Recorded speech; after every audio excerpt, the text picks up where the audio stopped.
इसी प्रकार से प्राप्त होता है। ये वासना के लिए श्रुति का कथन है। तो श्रुति ने जब वर्णन प्रयोग कर दिया तो श्रुति के प्रयोग के माध्यम से, वेद प्रमाण के माध्यम से उसकी प्रजा में वृत्ति चलती रहती है। अर्थात यही वृत्ति होगी। अर्थात यदि किसी का पिता विद्वान है, यानी शुरू से वो विद्वान हो गया, तो उसकी प्रजा भी अपने पिता के गुणों को धारण कर लेती है। कभी कभी विपरीत भी हो जाता है, लेकिन धन तो प्राय करके पुत्र ही उपभोग करते हैं, पुत्र पुत्रियां, है कि नहीं। जब पिता ने जो भी अर्जन किया होगा तब वो अर्जन वाला धन किसके पास में जाएगा? उसके पुत्रों के पास में जाएगा। इस प्रकार से तो पुत्रों की वो आत्मन भी है, स्वतंत्र हो जाता है वो भी। स्वयं परिज्ञातत्वेन एव क्रमेण प्रत्यक्षातेषु ब्रह्मसु सह गार्ग्यः क्षीण ब्रह्म विज्ञानो अप्रतिभास्यमान उत्तरस्य तूष्णीम अवाक सिरः आसः। कहते हैं एवं स्वयं इस प्रकार से परिज्ञात हो जाने के द्वारा, स्वयं के द्वारा परिज्ञात रूप से इस क्रम से राजा ने अपने राजा यहाँ पर स्वयं परिज्ञात रूपेण क्रमेण प्रत्यक्षातेषु ब्रह्मसु, राजा इसके द्वारा ज्ञात नहीं हुआ। अर्थात राजा को जो ज्ञान है स्वयं के द्वारा ज्ञात है। राजा को स्वयं के द्वारा ज्ञान कैसे हुआ है? राजा ने किसी दूसरे आचार्य से पहले से विद्या ली है। चाहे तो पूजन के संस्कार को लेके बोल सकते हैं, अथवा किसी आचार्य गुरुकुल में गया होगा राजा, तो गुरुकुल में गया होगा तो उससे उस गुरुकुल में उसने पहले शिक्षा सारे वेद पढ़ लिए। तो सारे वेद पढ़ने के पश्चात इस प्रकार से उसने दृढ़ वेद पढ़ने के पश्चात उस आत्म तत्व को जानने की इच्छा के लिए विशेष उसमें मेहनत कर ली, तो उस प्रकार से उसको ज्ञान हो गया। जैसे चारों वेद तो पढ़ लिए। बताया था आपने हाँ, उसी को वर्णन करते हैं। तूष्णी मास का चुप हो जाना, शांत हो जाना। तो जैसे हम बहुत से विद्यार्थी चारों वेद गुरुकुल में जाते हैं नहीं, गुरुकुल में जाते हैं, विद्या अध्ययन करते हैं, तो वहां पर चारों वेद पढ़ लेते हैं। किंतु चारों वेद पढ़ते तो हैं, किंतु अर्थ के सहित नहीं पढ़ते बहुत से विद्यार्थी। जब अर्थ के सहित नहीं पढ़ते हैं तो फिर उनको मात्र इतना भान रहता है उन विद्यार्थियों को, ये मंत्र शिव जी का बोध कराने वाला है, शिव जी की पूजा कराने वाला है, इस मंत्र से विष्णु भगवान की पूजा हो जाएगी, इस मंत्र से अरे श्राद्ध हो जाएंगे, इस मंत्र से अरे उपनयन संस्कार वाले मंत्र हो जाएंगे, उपनयन संस्कार, इस मंत्र को बोल देंगे तो उपनयन संस्कार हो जाएगा, इस मंत्र से अंत्येष्टि आदि क्रिया, अन्य क्रिया है, इस मंत्र से अग्निहोत्र आदि, इस मंत्र से राशि यज्ञ के हवन देने के लिए कितना ज्ञान हो जाता है। जिस किसी ने मतलब वेद, चारों वेद, क्योंकि चारों वेद में तो ब्रह्म ज्ञान वाला ही वेद आ जाएगा ना, तो इसलिए उनको मात्र बिना अर्थ के उच्चारण मात्र सीख लिया और कोई सीख लिया कि ये मंत्र इसमें प्रयोग होगा, तो इसलिए वो उनको ज्ञान नहीं होता है। नहीं तो चारों वेद कह देने से फिर चारों वेद में तो ब्रह्म ज्ञान आएगा, तो ज्ञान होना चाहिए, किंतु नहीं हो पाता। तो इसलिए नहीं हो पाता क्योंकि उनको मात्र उच्चारण मात्र सीखे हुए हैं। अब जिस किसी साधक ने, विद्यार्थी ने नहीं मैं पूरा अर्थ के सहित गूढ़ रहस्य के सहित सीखूंगा, तो फिर उसको ज्ञान हो जाता है। उसी प्रकार से राजा ने अध्ययन किया होगा किसी आचार्य से, उसने आत्म तत्व वाला भी गूढ़ रहस्य जान लिया। इसीलिए यहाँ पर राजा किसी दूसरे के द्वारा शिक्षित नहीं है, कि स्वयं राजा परिज्ञात ब्रह्म से, इस क्रम से ज्ञात होने कारण प्रत्याख्यातेषु ब्रह्मसु, ब्रह्म जितने भी अजारित वाला की ने राजा को जितने पर्याय ब्रह्म का उपदेश किया था, वो सारे ब्रह्म को राजा ने क्या कर दिया? खंडन कर दिया। प्रत्याख्यातेषु खंडन कर दिया। खंडित हो जाने पर, ब्रह्म के खंडन हो जाने पर आता तो 2 नंबर टिप्पणी में लिखा है, आदित्यादि ब्रह्म विषय उपदेशेषु, आदित्यादि को ब्रह्म दृष्टि से उपदेश करने वाले जो भी पर्याय आए थे, जिस पर्याय से उसने अजातशत्रु को उपदेश किया था, वो सारे पर्यायों में जितने ब्रह्म आए थे सगुण ब्रह्म, उन सगुण ब्रह्म को खंडन कर देने पर, ब्रह्म के खंडन हो जाने पर, क्योंकि राजा तो निर्गुण परमात्मा को सुनने की इच्छा था, क्योंकि गार्ग ने भी ब्रह्म ते ब्रवाणी इस प्रकार से निर्गुण की प्रतिज्ञा करी थी, और निर्गुण की प्रतिज्ञा करके उसने सगुण ब्रह्म का उपदेश कर दिया।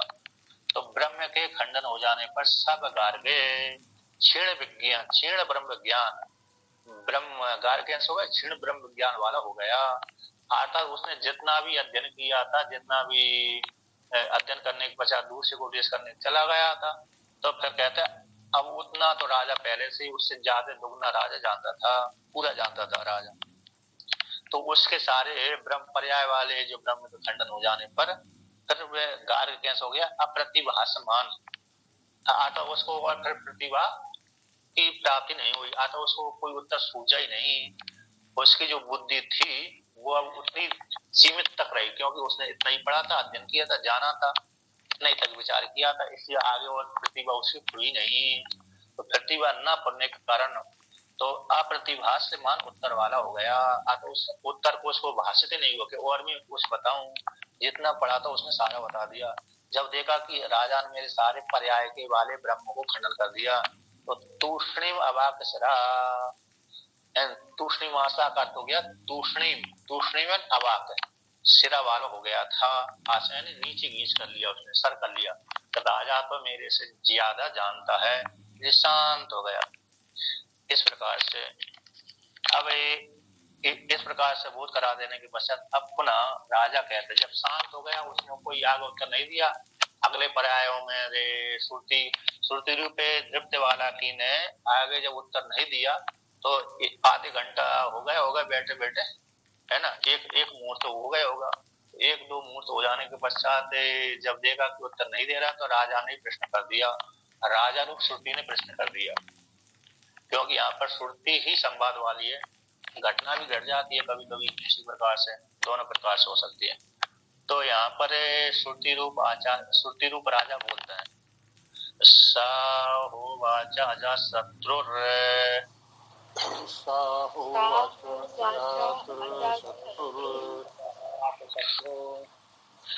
एतावन्नो इति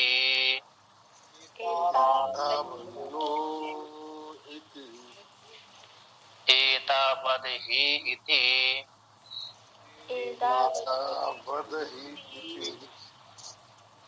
न एतावता विदितं भवतीति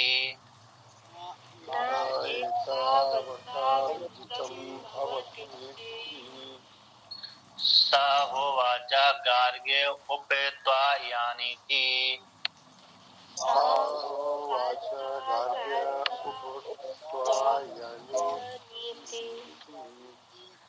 तो यहाँ पर कहते हैं स होवाच अजाशत्रु, वह अजाशत्रु ने गार्ग्य को कहा, यानी गार्ग्य जब शांत हो गया, उसने कोई उत्तर नहीं दिया, आगे उस अन्य पर्याय में ब्रह्म को उपदेश नहीं किया, क्योंकि उसको जितना ज्ञान था सारा बता दिया, और सारा राजा ने खंडन कर दिया। अर्थात था कि ब्रह्म का एक देश है, मतलब वो संपूर्ण ब्रह्म का उपदेश नहीं है, परिच्छिन्न ब्रह्म को, सगुण ब्रह्म का उपदेश है।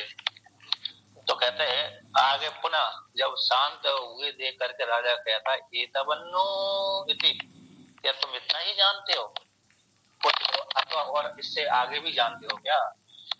इतना ही जानते हो अथवा इससे और कुछ आगे भी जानते हो? ऐसा प्रश्न कर दिया, क्योंकि कुछ देर तक मुहूर्त भर प्रतीक्षा करी राजा ने। जब मुहूर्त के बाद उसने उत्तर नहीं दिया, तो फिर उसने प्रश्न कर दिया इतना ही जानते हो ब्रह्म के विषय में, अथवा कुछ और बाद में बताने की इच्छा, अभी थक गए होगे अथवा जो भी हो गए बाद में बताओगे, ऐसा तो नहीं है। आज इतना ही उपदेश कर देते हैं, फिर अगले दिन करेंगे, है ना, भविष्य में करेंगे, ऐसा भी कभी कभी आचार्य करते हैं। कभी कभी बोलते बोलते थक भी जाते हैं, तो सोचे चलो आज पाठ बंद कर देते हैं, अगले दिन चलाएंगे, है ना।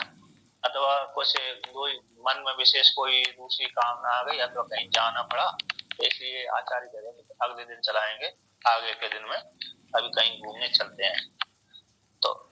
तो इस प्रकार से सोचा होगा। तो इसके पश्चात जब देखा, प्रतीक्षा करने के पश्चात पूछा एतावन्नो इति, इतना ही जानते हो? तो ऐसा प्रश्न को सुन करके दृप्त वाला गार्ग कहते हैं एतावद ही इति, मैं इतना ही जानता हूँ हे राजन, मैं इतना ही जानता हूँ। तो राजा ने उसकी वाणी सुनकर कहते हैं न एतावता विदितम भवति, इतने मात्र ब्रह्म के जान लेने से ब्रह्म जाना नहीं जाता। इतना तो जाना गया है, जितने पर्याय में आपने ब्रह्म को उपदेश किया गया, ठीक है, ये ब्रह्म भी है, ये ब्रह्म खंडन करने के योग्य नहीं है। इतने मात्र से संपूर्ण ब्रह्म नहीं जाना जाता, ये तो मात्र उसकी उपाधिभूत ब्रह्म है, सगुण ब्रह्म है ना, उसके अंग अंग विशेष है। यद्यपि ये ब्रह्म नहीं है ऐसी बात है नहीं है, अगर ब्रह्म है, किंतु इतने मात्र से पूरा ब्रह्म नहीं जाना जाता, इतने मात्र से अधूरा ब्रह्म ही जाना जाता है। जब इस प्रकार से ऐसा राजा ने कहा, राजा के सुनने की वाणी के पश्चात गार्ग ने सोचा कि ये राजा तो मेरे से बहुत आगे जाते विद्वान है, क्यों ना मैं अपने जो परिच्छिन्न जो ज्ञान मेरा था उसको पूरा क्यों ना करूं, अतः पुनः मैं राजा से ही उस ब्रह्म को क्यों ना जानूं।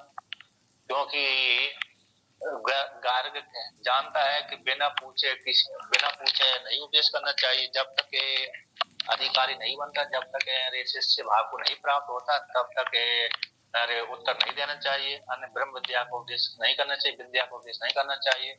ऐसा जानकारी से पुनः गार्ग ही शरण में चला गया। स होवाचा गार्गे ने राजा से कहा, उपत्वा यानी थी, हे राजन, मैं आपकी शरण में आया हूँ, अर्थात आप मेरे को शिष्य रूप से स्वीकार कर लीजिए और आप मेरे को आचार्य बन करके उपदेश कर दीजिए। उपयानी स्वयं तुम्हारी शरण में, आपके शरण में शिष्य बन रूप से, शिष्य बन करके उपयानी उपनय संस्कार, मतलब आपकी शिष्य रूप को स्वीकार करता हूँ मैं, आप मेरी आचार्य बन जाइए, मैं आपका शिष्य बनता हूँ, उस शिष्य बन करके आपसे विद्या लेता हूँ।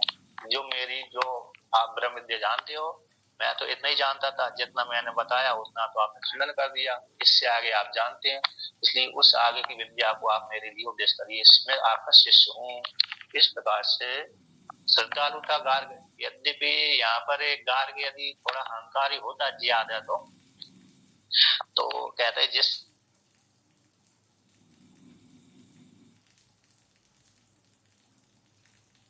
तो बड़ी खराब निंदा की बात है, चलो यहाँ से भाग जाओ, दूसरे किसी आचार्य से लूंगा मैं विद्या।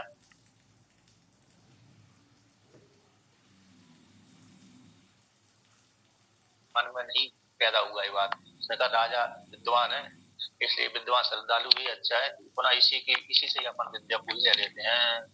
ऐसे श्रद्धा बन करके, श्रद्धालु होकर के पुनः गार्ग ने ही जिस शिष्य को उपदेश कर रहा था उसी से विद्या पुनः ली।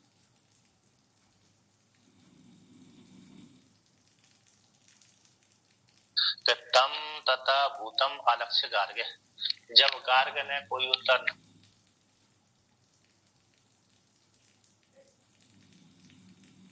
उस गार्ग को ऐसा जान करके राजा ने कहा, तम तथा अलक्ष्य गार्ग्यम, उस गार्ग को इस प्रकार से देख करके राजा ने कहा, स हो वाचा या शत्रुर, श्रुति का प्रतीक है। तो राजा ने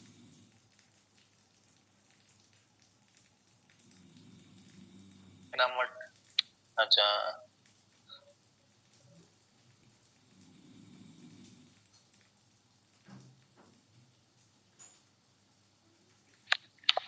तो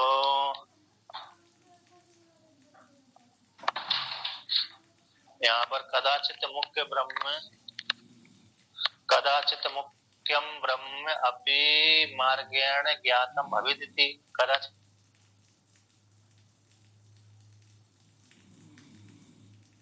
के लिए एतावन्नोति ताजा प्रश्न। तो कहते हैं हो सकता है कभी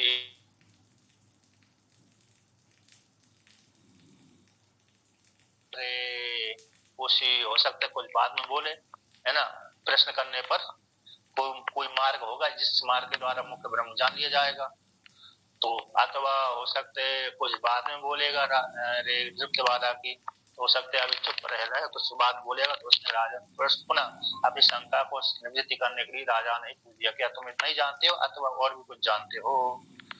तो ऐसा जब प्रश्न कर दिया, तो ऐसा प्रश्न करने के पश्चात आगे कहते हैं, किम किम एतावत् ब्रह्म निर्यातम अहोस्वित अधिकम अपि अस्ति इतर इति, इतर अहा एतावद् हा इति, एतावद् ही इति, इसी एतावन्नु इति इस श्रुति का व्याख्यान है। किम क्या एतावत् ब्रह्म निर्यातम, क्या इतना ही ब्रह्म तुम जानते हो, अवश्विदे, अवश्विदे नहीं अथवा अधिकम अपि, इससे अधिक भी जानते हो। अपि अस्ति तरह, जो आपने ब्रह्म को उपदेश किया इतना ही जानते हो अथवा इससे अधिक भी जानते हो, इतर इससे भिन्न भी जानते हो, है ना। ऐसा राजा के द्वारा पूछे जाने पर, इतर इस प्रकार से राजा के द्वारा 4 नंबर टिप्पणी में इति राज्ञा पृष्ठे, राजा के द्वारा पूछे जाने पर। हो सकता राजा को शंका हो गई, हो सकता अभी नहीं बतला रहा है आचार्य गार्ग, तो बाद में बतलाएगा, अथवा कुछ समझ में आ गई राजा को कि नहीं जानता है, तो इससे उसके मन में शंका को समाधान करने के लिए पूछिए तो इतना ही जानते हो अथवा इससे अधिक भी जानते हो। ऐसा पूछे जाने पर बाला के कहता है एतवद ही थी, हे राजन मैं इतना ही जानता हूँ। एतवद न अतः परम अस्तित्व, इससे आगे मैं नहीं जानता, ऐसा दृप्त बाला की ने गार्ग ब्राह्मण ने बोल दिया। उसी का व्याख्यान करते हैं, आगे कहते हैं, श्रुति कहती है न एतावता विदितेन ब्रह्म विदितम भवति इति अह अजासतुः किमर्थम गर्वितो असि ब्रह्मते ब्रह्माणि इति। तो यहाँ पर श्रुति रूप अजासतु कहता है न एतावता विदितेन ब्रह्म विदितम भवति, इतने मात्र से, एतावता है इतने मात्र से, इतने ब्रह्म के जान लेने से संपूर्ण ब्रह्म नहीं जाना जाता, अर्थात जो परिच्छिन्न ब्रह्म के जान लेने से संपूर्ण ब्रह्म नहीं जाना जाता। इसलिए ऐसा अजासतु ने गार्ग ब्राह्मण से कहा। किमर्थम, राजन थोड़ा यहाँ पर एक व्यंग्य की वाणी सी झलक रही है। किमर्थम, किस प्रकार से गर्वित हुआ सी, गर्व से होकर के तुमने मेरे पास में आए थे, ब्रह्मते ब्रह्मणी थी, हे राजन मैं तुम्हारे लिए तुमको ब्रह्म का उपदेश करूंगा। कैसे गर्व से युक्त होकर के, अहंकार से युक्त होकर के मेरे पास में आए थे, बोला तो ब्रह्मते ब्रह्मणी थी। तो वहां पर सीधा डायरेक्ट आया था वहां पर ब्रह्मते ब्रह्मणी, ऐसा ब्रह्मते ब्रह्मणी मैं तुमको उपदेश करूंगा हे राजन। तो ऐसा जान करके राजा ने तो उसको 1000 गाय दे दी थी। तो वहां पर राजा को हो सकता लगा होगा थोड़ा एक जिसको अहंकार है, तो राजा ने इसी हेतु से यहाँ पर गर्वित शब्द का प्रयोग कर दिया। इसलिए तुम गर्व से युक्त होकर के मेरे पास में आज बोल रहे थे कि मैं तुमको ब्रह्म का उपदेश करूंगा। अब तुमको तो पूरा ब्रह्म का ही ज्ञान नहीं है, तो किम एतावत् विदितम। अब यहाँ पर प्रश्न कर दिया, पूर्व पक्षी ने प्रश्न कर दिया कि इतने मात्र विदित से विदित नहीं होगा क्या, कि ये ब्रह्म विदित नहीं है, ये ब्रह्म नहीं है क्या। जो गार्ग ब्राह्मण ने जिस ब्रह्म का उपदेश किया क्या वो ब्रह्म नहीं है? वो भी तो ब्रह्म ही है, अर्थात वो ब्रह्म नहीं है ऐसी बात नहीं, अर्थात वो ब्रह्म है। आदित्य आदि कहते हैं किम एतावत् विदितम, इतना जो विदित ब्रह्म है आदित्य आदि पर्यायों के माध्यम से विदितम एव न भवति इति उच्यते, कभी वो विदित नहीं होता, अर्थात विदित नहीं है का। इतने मात्र से आदित्य आदि के रूप में जो विदित ब्रह्म है वो विदित नहीं है क्या? विदितम न भवति इति उच्यते, क्या विदित नहीं है? न, ऐसी बात नहीं है। अर्थात यहाँ पर इतने मात्र से यद्यपि ब्रह्म आदित्य आदि ब्रह्म है, किंतु इससे संपूर्ण ब्रह्म नहीं जाना गया, अतः उसका फल भी है कि फलवत विज्ञान श्रवणात्, ये संपूर्ण ब्रह्म नहीं है क्योंकि उपासना वाला ब्रह्म है। इस उपासना से साधक को उस लोक फल की प्राप्ति होगी। फलवत विज्ञान श्रवणात्, इस ब्रह्म में जितने भी पर्याय ब्रह्म में गार्ग ब्राह्मण ने अजातशत्रु को उपदेश किया था, उतने पर्याय में उसमें अजातशत्रु ने उसका एक एक श्रुति के माध्यम से फल का उपदेश किया गया था। तो फल वाला विज्ञान श्रवणात्, फल कैसे? फल वाला विज्ञान का श्रवण होने से, इसलिए फल वाला विज्ञान का श्रवण होने से तो उस उपासना से एक एक फल है, इसलिए उस संपूर्ण ब्रह्म को इन उपासना के माध्यम से नहीं जाना जाता, अर्थात विशिष्ट फल है। तो यहाँ पर इस प्रकार से कहते हैं न एतानि वाक्यानि फलवत विज्ञान प्राणी अर्थवादत्वादिति आशंका।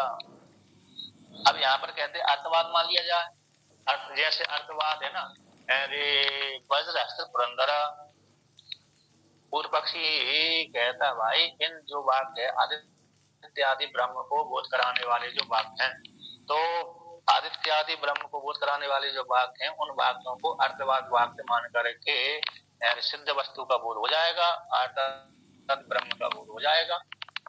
जैसे वस्त्र अस्त्र पुरंदरा, हाथ में वज्र को उठा करके खड़ा हुआ इंद्र देवता है, ये सिद्ध वस्तु का बोध करा रहा है। तो आतर इंद्र देवता है और उसके हाथ में वज्र है, तो ज्ञान परक वाक्य हो गया सिद्ध वस्तु को बोध कराने से, क्योंकि वेद के दूसरे किसी दूसरे प्रमाण से जाना नहीं गया, वेद से ही जाना गया और सिद्ध वस्तु का बोध करा रहा है। तो जिस प्रकार से ये अर्थवाद वाक्य है, अर्थवाद वाक्य होने से ये सिद्ध वस्तु का अर्थ कथन करने से वो ब्रह्म ज्ञान का बोध वहां पर बोध हो रहा है। जिस प्रकार से वज्र हस्त पुरंदर इस सिद्ध वस्तु का कथन करने से, उसी प्रकार से इन वाक्यों को भी जो आदित्य आदि पर्याय में वर्णन किया, इनको भी अर्थवाद वाक्य मान करके सिद्ध वस्तु का कथन हो जाने के कारण इनको भी ब्रह्म रूप से मान लेना चाहिए। अतः ब्रह्म ज्ञान के बोधक हैं, यही ब्रह्म है, इस प्रकार से जान लेना चाहिए। तो ऐसी प्राप्ति हो जाने पर सिद्धांति कहता ना ऐसी बात नहीं है। न च अर्थवादत्वम एवं वाक्यानाम अवगंतुम असत्यम, के आदित्य आदि जितने भी पर्याय में 8-9 पर्याय में जो अजातशत्रु को दृप्तवाला की ने उपदेश किया है, कितने भी वाक्य हैं, उन वाक्यों को अर्थवाद मानने के लिए शक्ति नहीं है। अर्थवाद वाक्य नहीं माना जा सकता। क्यों नहीं माना जा सकता अर्थवाक्य? ऐसा अरे पूर्व पक्षी से सिद्धांति ने पूछा, पूर्व पक्षी ने कहा कि इनको अर्थवाद वाक्य मान लो, आदित्य आदि ब्रह्म को बोध कराने वाले ब्रह्म वाक्यों को। तो सिद्धांति ने कहा इन आदित्य आदि ब्रह्म को बोध कराने वाले वाक्यों को अर्थवाद रूप से स्वीकार नहीं कर सकते। तो फिर पुनः पूर्व पक्षी ने सिद्धांति से पूछा कि किस हेतु से आप अर्थवाद वाक्य नहीं मानते? तो सिद्धांति कहता है अपूर्व विधान पराणि ही वाक्यानि प्रति उपासना उपदेशम लक्ष्यन्ते अतिष्ठः सर्वेषां भूतानां इत्यादि। कहते अपूर्व विधान पराणि वाक्यानि, यानी क्योंकि ये किसी लौकिक प्रमाण के द्वारा प्राप्त नहीं है। लौकिक हो गया प्रत्यक्ष प्रमाण, अनुमान प्रमाण, उपमान प्रमाण, ये लौकिक प्रमाण हो गया। अब एक ऐसे वाक्य है लौकिक प्रमाण आदि के द्वारा प्राप्त न होने के कारण और वेद के द्वारा, मात्र वेद के द्वारा ही प्राप्त हुए हैं। तो वेद के द्वारा वाक्य बोध कराए जाने कारण तो अपूर्व विधान पर अपूर्व विधान पराणी वाक्यानि, तो अपूर्व वेद के माध्यम से जाना गया है। तो वेद के माध्यम से जाने जाने कारण और जितने भी पर्याय में वेद ने उपदेश किया है वो सारे प्रत्येक पर्याय में एक एक उपासना का और फल का वर्णन किया गया है। प्रति उपासना उपदेशम, एक एक पर्याय में सारी उपासना को उपदेश किया गया है। उपासना उपदेशम लक्ष्यन्ते, सारे वाक्यों में उपासना ही लक्षित होती है कि ये उपासना करेगा तो व्यक्ति को इस फल की प्राप्ति होगी, आदित्य की उपासना करना चाहिए, इस प्रकार से लक्षित होती है। तो किस वाक्य के द्वारा लक्षित होती है कि अतिष्ठः सर्वेषां भूतानां इत्यादि वाक्यों के द्वारा, कि वह अतिक्रमण करके अवस्थित रहता है, अतः सबसे ऊपर रहता है, सभी का मूर्धा है, सभी का राजा है, इत्यादि पर्याय को पहला पर्याय ले दिया, तो बाकी अन्य को जान लेना चाहिए। तो सारे पर्यायों में उपासना लक्षित होती है इसलिए, और अपूर्व परक वाक्य है, आतत विधि परक वाक्य है। तो विधि परक वाक्य होने से वेद के द्वारा जाने जाने कारण, प्रत्यक्ष प्रमाण के द्वारा ज्ञात न होने से, मात्र वेद के द्वारा ज्ञात होने से, उपदेश किए जाने से सारे वाक्यों में पर्यायों में उपासना ही जानी गई है, इसी हेतु लक्षित होती है। इस हेतु से उपासना ही अकेली लक्षित नहीं होती। पुनः सिद्धांति कहता है कि उपासना ही अकेली लक्षित नहीं होती, बल्कि उस उपासना का फल भी सारे पर्यायों में वर्णन किया गया है। तद अनुरूपाणि च फलानि सर्वत्र श्रूयन्ते विभक्तानि, जितनी भी उपासना को उपदेश किया गया है पर्यायों में, वो उसी उपासना के अनुरूप ही फलानि भी सर्वत्र सारे सारे पर्याय में सुने गए हैं, अलग अलग प्रकार से। एक ही प्रकार का फल नहीं सुना गया, एक कहो के सारे पर्याय में एक ही प्रकार का फल सुना गया, ऐसी बात नहीं है। भिन्न भिन्न सारे पर्याय में अलग अलग उपासना का फल पृथक पृथक रूप से सुना गया है। इस उपासना का फल ये है तो दूसरी उपासना का फल दूसरा ही है, तीसरी उपासना का तीसरा ही फल है, चौथी उपासना का चौथी फल है। तो जितने भी 8-9 पर्याय हैं उन सारे पर्याय में भिन्न भिन्न उपासना का फल भिन्न भिन्न ही है, इसलिए इनको अर्थवाद वाक्य नहीं मान सकते। अर्थवादत्वम एतद असमंजसम, यदि हम इनको अरे आदित्य आदि ब्रह्म वाले वाक्यों को अर्थवाद वाक्य मानेंगे। क्या मानेंगे? अर्थवाद वाक्य मानेंगे। तो फिर जो इनकी गति क्या होगी? जो फलोपासना का वर्णन किया गया है, अर्थात इस प्रकार से चिंतन करने से साधक को उस प्रकार की फल की प्राप्ति होगी, उसका तो कोई तारतम्य बैठा ही नहीं है। क्योंकि अर्थवाद वाक्य तो अरे स्वार्थ बोधक नहीं होते, परार्थ कैसे होते? ज्ञान कराकर चरितार्थ हो जाते हैं, दूसरे की प्रशंसा करके चरितार्थ हो जाते हैं, मात्र ज्ञान का बोध कराने वाले होते हैं। सिद्ध वस्तु का बोध करा दिया और ज्ञान करा दिया, वह चरितार्थ हो गया। स्तुति परक वाक्य होते हैं ये तो, किंतु यहाँ पर तो फल श्रवण किया गया। अर्थवाद वाक्य कैसे होते? स्तुति परक वाक्य होते हैं, सिद्ध वस्तु का बोध करा करके स्तुति करके चरितार्थ हो जाता है। किंतु ये जो स्तुति, ये तो कैसे है? एक तो फल सुना गया है, इस प्रकार से उपासना करेगा तो इस प्रकार फल हो उसको मिलेगा। तो जो फल का कहाँ विनियोग किया जाएगा? जिन जिन पर्यायों में फल का उपयोग किया गया, फल बतलाया है, ऐसे फल वाले वाक्यों का विनियोग कहाँ पर होगा? किसके साथ सामंजस्य बिठाएंगे, है ना? किसके साथ जोड़ेंगे? किसके लिए वो फल वर्णन किया है? इसलिए अर्थवाद वाक्य नहीं मान सकते। अर्थवाद वाक्य मानने पर उन वाक्यों में, अरे फल वाले वाक्यों में सामंजस्य नहीं बैठ सकती, अर्थात वो तो फिर व्यर्थ ही हो जाएंगे। अब व्यर्थ हो जाएंगे फिर श्रुति ने कैसे बोल दिया? अर्थात व्यर्थ तो होना ठीक नहीं है। श्रुति का वाक्य है तो श्रुति का वाक्य कभी व्यर्थ नहीं होता। इसलिए वहां पर जो उन वाक्यों को अर्थवाद वाक्य नहीं मान सकते, नहीं मान सकते, तो फिर क्या हो गया? तो कहते कथम तरही, फिर राजा ने ऐसा कैसा बोल दिया कि भाई इतने से तो ब्रह्म नहीं जाना जा सकता। तो राजा का ऐसा क्या क्या अभिप्राय है? वाक्यानाम फलवदे विज्ञान परत्वम वेत्य निषिद्ध वाक्यम गतिम पृच्छति।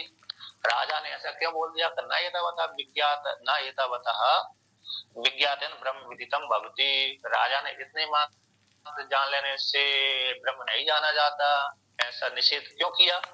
कि कथम निषेध, जो निषेध है ना, इतने मात्र जानने से ब्रह्म नहीं जाना जाता। तो न एतावता में जो न शब्द आया है वो निषेध परक वाक्य है। तो निषेध ऐसा नहीं करना चाहिए तुमको, है ना? तो निषेध कर दिया वहां पर। तो न एतावता में नकार आया है, उस नकार निषेध का परक, निषेध का बोध कराने वाला है। तो इस निषेध नकार का अर्थ क्या है? फिर इसका क्या क्या मतलब है? तो कथम तरी, फिर राजा ने प्रयोग कैसे कर दिया? कर नहीं था, इतने मात्र से जब नहीं जाना गया, इसकी क्या गति है? इस वाक्य की फल क्या है? कि कथम तरी नहीं था विदितम भवति, कहते इतने मात्र से विदित नहीं हो सकता। इस राजा के इस वाक्य का कहने का क्या अभिप्राय है? कि ना ऐसा दोष है, इसमें कोई दोष नहीं है। दोष क्यों नहीं है? अधिकृत अपेक्षात्वात्, अधिकारी की अपेक्षा को लेकर के यहाँ पर उपदेश किया गया है।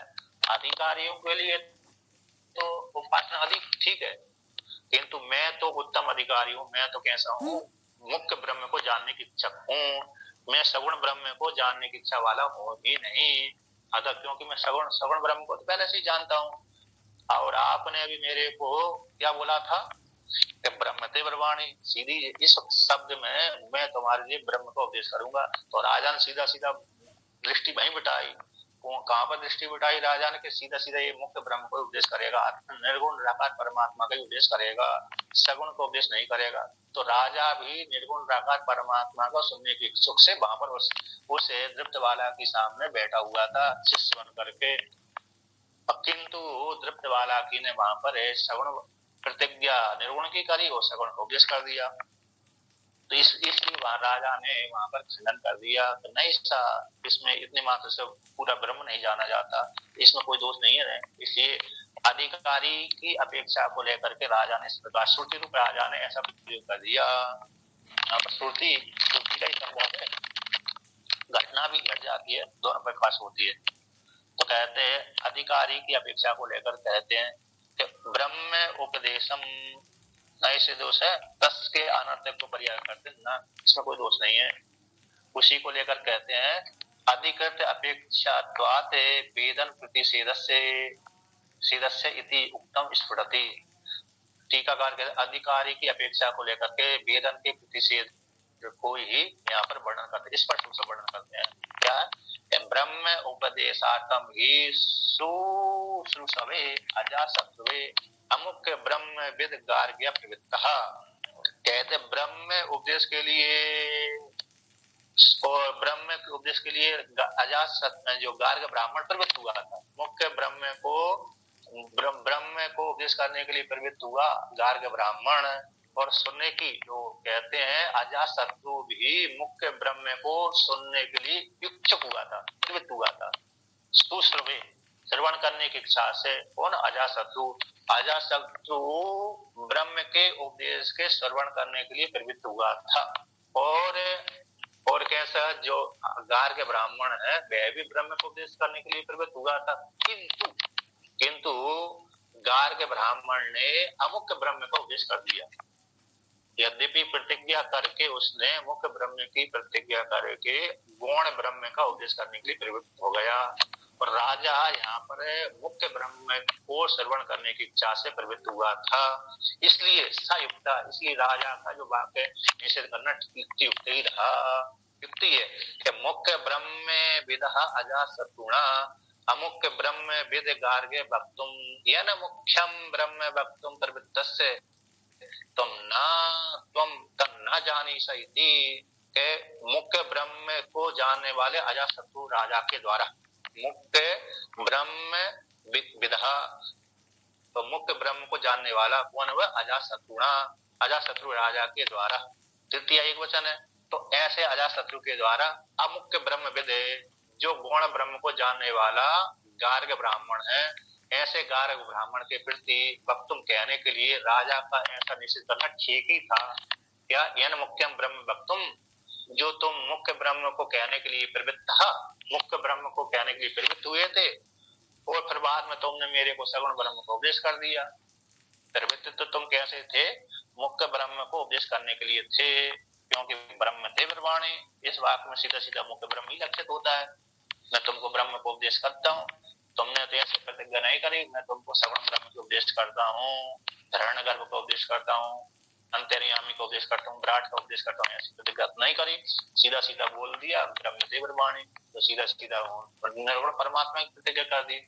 इसलिए राजा ठीक ही बोला, तुम न, क्या तुम तत् न जानासी थी, क्या तुम नहीं जानते उस ब्रह्म के विषय में, निर्गुण ब्रह्म के विषय में तुम नहीं जानते। तब न जानासी थी, तुम उस ब्रह्म को न जानासी इति, इस प्रकार से, क्योंकि तुम सगुण ब्रह्म को प्रवृत्त हुए थे इसलिए नहीं जानते। यदि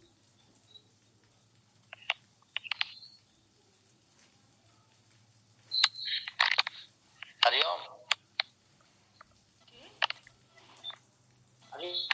हरिओम सुन रहे हैं ना? हाँ सही है। तो देखिए अब आगे कहते हैं पुनः, यहाँ पर कौन शंका आई तो वर्णन करते हैं। यदि अमुख्य ब्रह्म विज्ञानम अपि प्रत्यक्षायेता तदा एतावदे इति न ब्रूयात् न किंचित ज्ञातम त्वया इति एवं ब्रूयात् तस्मात् भवन्ति एतावन्ति अविद्या विषय ब्रह्माणि। यदि राजा गौण ब्रह्म को भी खंडन करता, यदि राजा अमुक ब्रह्म विज्ञान को भी यदि खंडन करता, तो राजा को ऐसा नहीं बोलना चाहिए थी, न ये तवता न ब्रूयात, कि इतना ही तुम क्या जानते हो, ऐसा नहीं बोलना चाहिए थी। किंतु इस प्रकार से बोलना चाहिए थी, बोलता वो राजा, न किंचित ज्ञातम त्वया, अगर तुमको तो कुछ भी नहीं आता, तुम्हारे द्वारा तुमको किंचित मात्र भी, तो हमारे द्वारा त्वया, तुम्हारे द्वारा तुमको न किंचित ज्ञातम, कुछ भी ज्ञात नहीं है, ऐसा खंडन करना चाहिए यदि गौण ब्रह्म को राजा यदि खंडन करता तो। किंतु राजा ने गौण ब्रह्म का खंडन नहीं किया, मात्र उसने बोला इतने मात्र से ब्रह्म पूरा ब्रह्म नहीं जाना जाता। एतावता न ब्रूयात, ऐसा नहीं राजा को बोलना चाहिए थी। किंतु राजा को यदि संपूर्ण ब्रह्म को खंडन करता राजा, तो गौण ब्रह्म को खंडन करता, तो उसको ऐसा राजा प्रयोग करता, न किंचित ज्ञातम त्वया, हे बालकी तुम्हारे द्वारा कुछ भी ज्ञात नहीं है, एवं ब्रूयात इस प्रकार से कहना चाहिए थी राजा को, किंतु राजा ने ऐसा नहीं बोला। तो इसलिए नहीं बोला, तो उसको राजा को मालूम है कि इतने मात्र ब्रह्म से पूरा ब्रह्म नहीं जाना जाता, इसलिए राजा ने एक देश भाग को खंडन किया है। इतने मात्र से ही सगुण ब्रह्म के ब्रह्म से निर्गुण परमात्मा का पूरा पूरा ज्ञान नहीं होगा, एक देश मात्र ज्ञान होगा, संपूर्ण देश का ज्ञान नहीं होगा। हाँ, अधिकारी के लिए इस प्रकार से उपासना करेगा, अधिकारी उपासना जो अधिकारी है उसके लिए उपासना करेगा, उपासना के बल के प्रभाव से पुनः वही मुख्य ब्रह्म को जान लेगा, उसकी अंतःकरण शुद्धि हो जाएगी, अंतःकरण की शुद्धि हो जाने के पश्चात वही निर्गुण परमात्मा लक्षित हो जाएगा। किंतु उत्तम अधिकारी के लिए तो सीधा सीधा निर्गुण परमात्मा ही है। तो तस्मात इसी हेतु से गौण ब्रह्म का निषेध हो जाने से, अमुख्य ब्रह्म विज्ञान का निषेध, अमुख्य ब्रह्म विज्ञान का निषेध न होने से, एक नंबर टिप्पणी दिया है, अमुख्य ब्रह्म विज्ञान का, अमुख्य जो ब्रह्म ज्ञान है उसका निषेध न होने से, यानी गौण ब्रह्म का निषेध यहाँ पर नहीं किया राजा ने, बल्कि इतने मात्र से ज्ञान पूरा नहीं होता, इतना ही खंडन किया है। कितना? तुम पूरा जानते ही नहीं हो, ऐसी बात नहीं, तो तुम जानते एक देश भाग ब्रह्म को जानते हो। तो गौण ब्रह्म विज्ञान का निषेध न होने से, तो भवंती भवंती एतवंती, तो जितने जो वाक्य आए हैं आदित्य आदि से लेकर के इतने पर्याय तक, ये सारे जो वाक्य ऐसे हैं अविद्या वाले ब्रह्म को विषय करने वाले हैं, संसार दशा को देने वाले हैं, संसार दशायाम, संसार दशा को देने वाले मतलब यानी हिरण्यगर्भ लोक पर्यंत फल देने वाले वाक्य हैं, जो आदित्य आदि से लेकर के आत्मन्वित तक के जो पर्याय आया है, कितने पर्याय में जो कोई भी साधक उपासना करेगा तो उसको हिरण्यगर्भ लोक पर्यंत तक उस उपासना के फल की प्राप्ति हो जाएगी। किसी को आदित्य लोक फल की प्राप्ति हो जाएगी, किसी चंद्रमा लोक फल की प्राप्ति हो जाएगी, किसी को वायु लोक फल की प्राप्ति हो जाएगी, किसी किस लोक फल की प्राप्ति हो जाएगी, तो संसार दशा रूप फल की प्राप्ति हो जाएगी। फिर बाद में कभी कभी ऐसा होता है, कोई साधक कह रहे किसी देवता शरीर में प्रवेश हो जाएगा, तो प्रवेश हो जाने के पश्चात देवता रूप ही बन गया, तो देवता जब मुक्त होगा तब मुक्त होगा। कभी कभी जैसे सारूप पे जो सायुज्य मुक्ति हो जाती ना, जैसे अरे किसी भक्ति की कोई हो गए, जैसे अरे महाभारत के काल के पांडव और कौरव हुए, तो कौरव और पांडव जो जन्म लिए उन लोगों ने देवता के अंश रूप से उत्पन्न हुए, महाभारत काल में युद्ध किया, युद्ध करने के पश्चात फिर वह अपने अपने देवता के शरीर में प्रवेश कर गए, जिस अंश से उत्पन्न हुए थे उसी शरीर में प्रवेश कर गए। जैसे धर्मराज युधिष्ठिर अब धर्मराज से पैदा हुए थे, अब पुनः जब यहाँ से चले गए, यहाँ से जाने के पश्चात पुनः धर्मराज के शरीर में प्रवेश कर गए। तो उसी प्रकार साधक भी क्या करेगा, साधक भी यहाँ से जिस किसी उपासना के बल से किसी देवता को प्राप्त अभिन्न रूप से चिंतन किया, तो यदि थोड़ा भेद रहा तो लोक फल की प्राप्ति अथवा सायुज्य मुक्ति, तो सायुज्य मुक्ति हो जाने से उस देवता के शरीर में प्रवेश कर गया। फिर देवता जब मुक्त होगा तब वही देवता के साथ एक ही भूत होकर के फिर मुक्त हो जाएगा, इस प्रकार से। तो ये बात अलग है। तो यहाँ पर कहते हैं अभी तक इतने पर्याय तक तो मात्र हिरण्य लोक पर्यंत तक फल की प्राप्ति होगी, इस प्रकार से।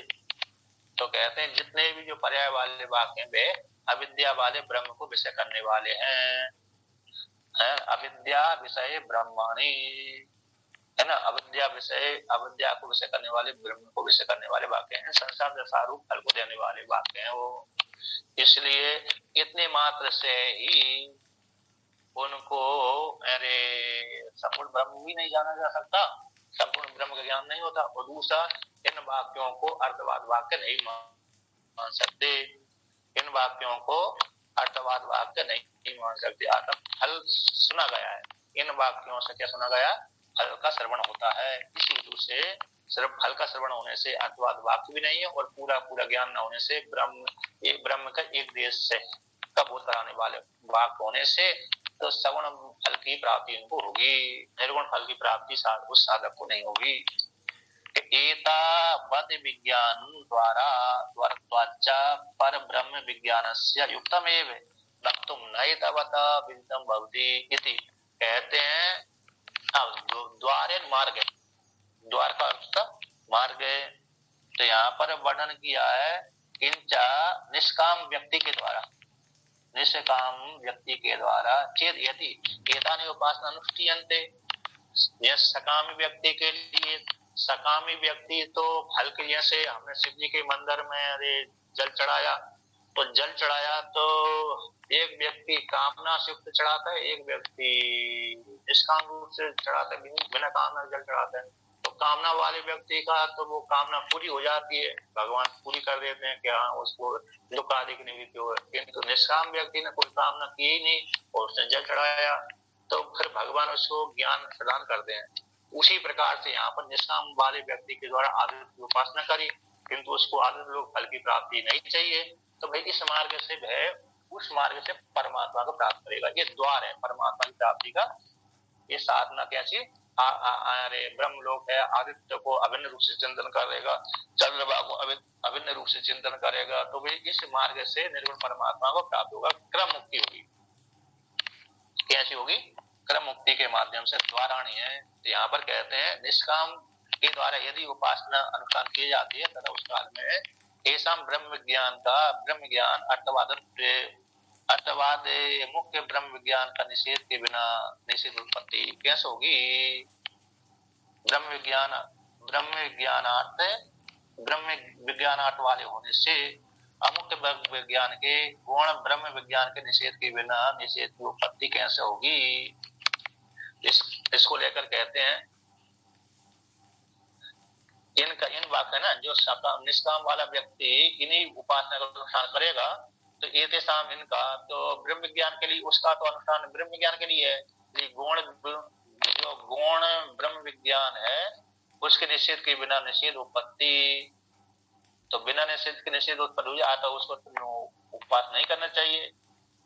तो कहते हैं यहाँ पर एतावद अर्थात इनका निषेध नहीं किया गया, अर्थात इन ब्रह्म का निषेध नहीं किया गया, बल्कि इस द्वार के माध्यम से साधक है क्या करेगा?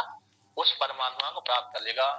एतावद विज्ञान द्वार, इस प्रकार से एतावद आदित्य आदि मार्ग के द्वारा, तो आदित्य आदि विज्ञान द्वारा पर ब्रह्म विज्ञान से युक्तम वक्तुम, इस मार्ग सीढ़ी के माध्यम से व्यक्ति ऊपर जाएगा, तो पर ब्रह्म विज्ञान का ये द्वार होने से, निर्गुण निराकार परमात्मा का आदित्य आदि उपासना द्वार होने से युक्तम, ठीक है।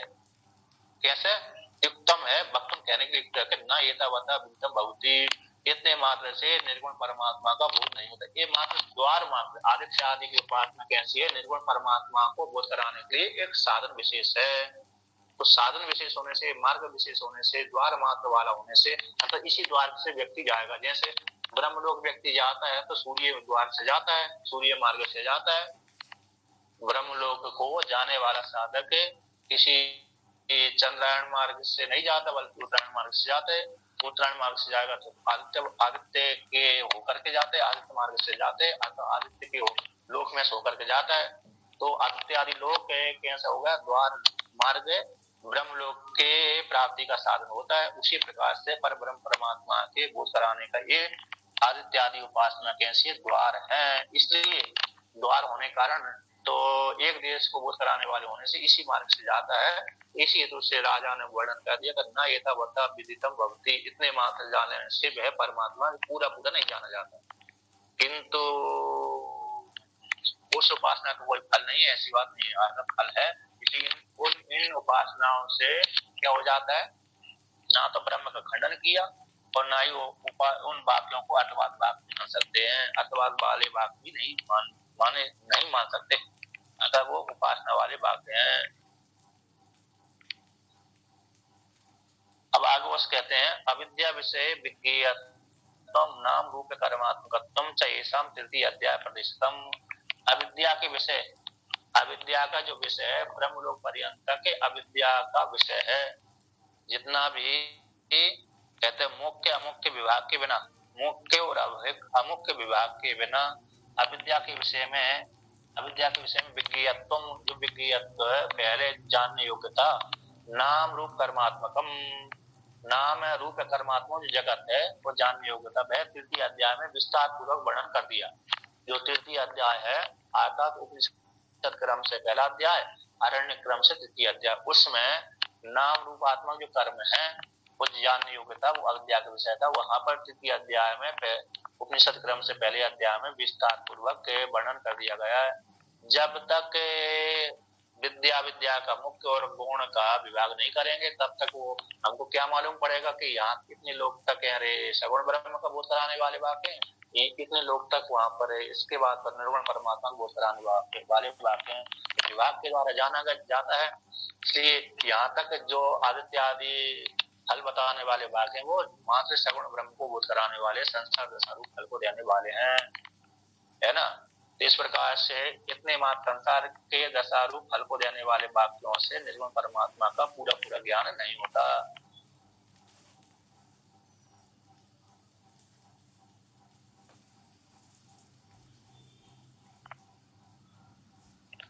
ठीक है ना जी। हाँ जी, आगे का पर्याय फिर कल कहते हैं।